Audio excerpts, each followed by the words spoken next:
भगवान तैयार हो गए, युद्ध की पूरी भूमिका तैयार, सब कुछ तैयार है। और जब कोई विकल्प शेष नहीं रहा, उस समय जो हमने बात की 4 उवाच की, उस समय महर्षि वेदव्यास धृतराष्ट्र के पास आते हैं। बड़ा विचित्र पात्र है ये गीता का, महाभारत का।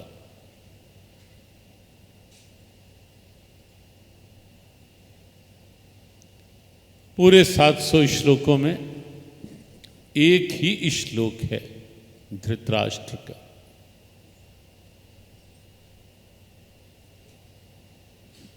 महर्षि व्यास आए, जब सब विकल्प समाप्त थे युद्ध के, आकर कहा धृतराष्ट्र से, राजन एक प्रस्ताव लेकर आया। कहा कैसा? महर्षि व्यास ने कहा, अब युद्ध तो निश्चित हो ही चुका है, ये भी निश्चित है कि कुरुक्षेत्र में महाभारत युद्ध के समय आप वहां जा नहीं पाओगे। जाकर करोगे भी क्या?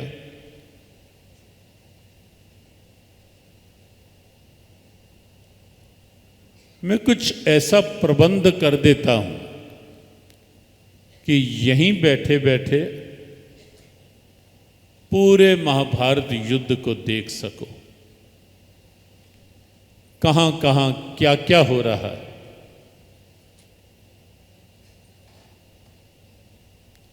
धृतराष्ट्र ने कहा, वो कैसे?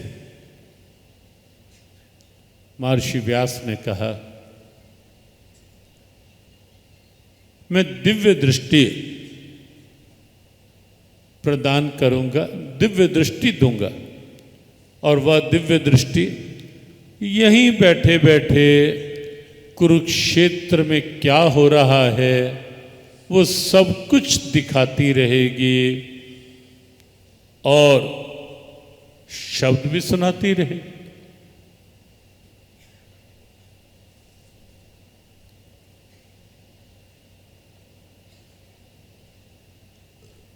आप सोचें, धृतराष्ट्र को प्रसन्न होना चाहिए था या परेशान? आपको क्या लगता है? शायद प्रसन्न होना चाहिए था कि एक ऋषि इतना बड़ा प्रस्ताव लेकर आए हैं, और दूसरा पक्ष धृतराष्ट्र यह सोचता कि मेरा तो कोई ऐसा पुण्य है ही नहीं कि जिससे एक ऋषि स्वयं चलकर आए और ऐसा बड़ा प्रस्ताव। लेकिन धृतराष्ट्र प्रसन्न नहीं हुआ, धृतराष्ट्र परेशान हो गया, मौन हो गया, गंभीर हो गया। और कुछ क्षण के मौन के पश्चात धृतराष्ट्र ने कहा, महर्षि मुझे दिव्य दृष्टि नहीं लेनी।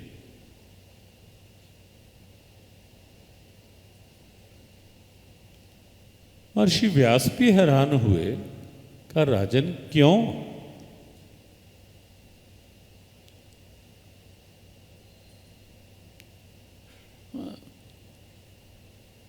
बड़ी सीधी सी स्थिति थी।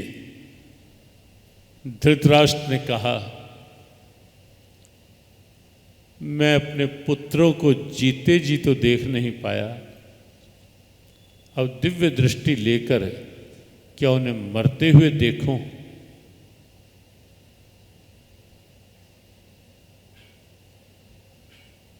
मैं नहीं चाहता, मुझे नहीं लेनी दिव्य दृष्टि। धृतराष्ट्र डर गया, कांप गया।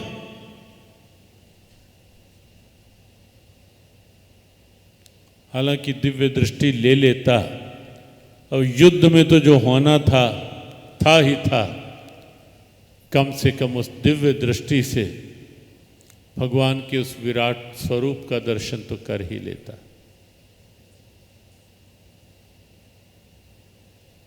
लेकिन भाग्य ना हो, तो भाग्य ना हो तो सत्संग भी कहाँ सुना जाता है।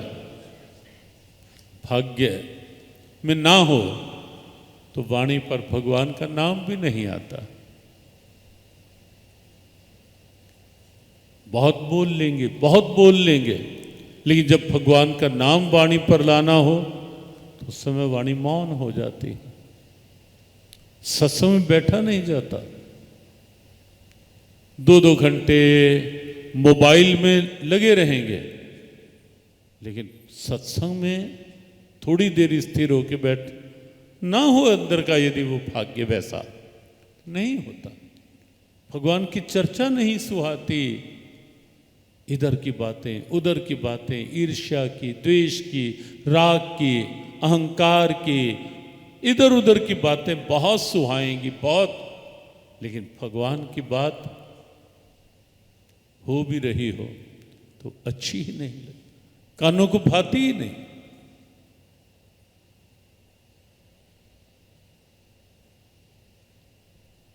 बिना भाग्य के नहीं।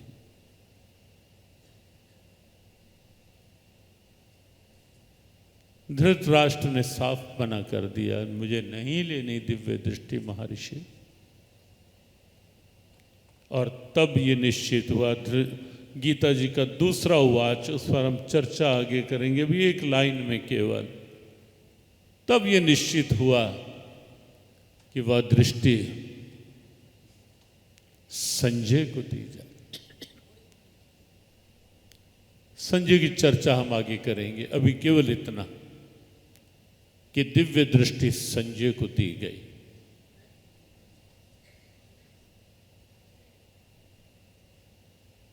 और संजय हस्तिनापुर में बैठे बैठे सब कुछ वहां का,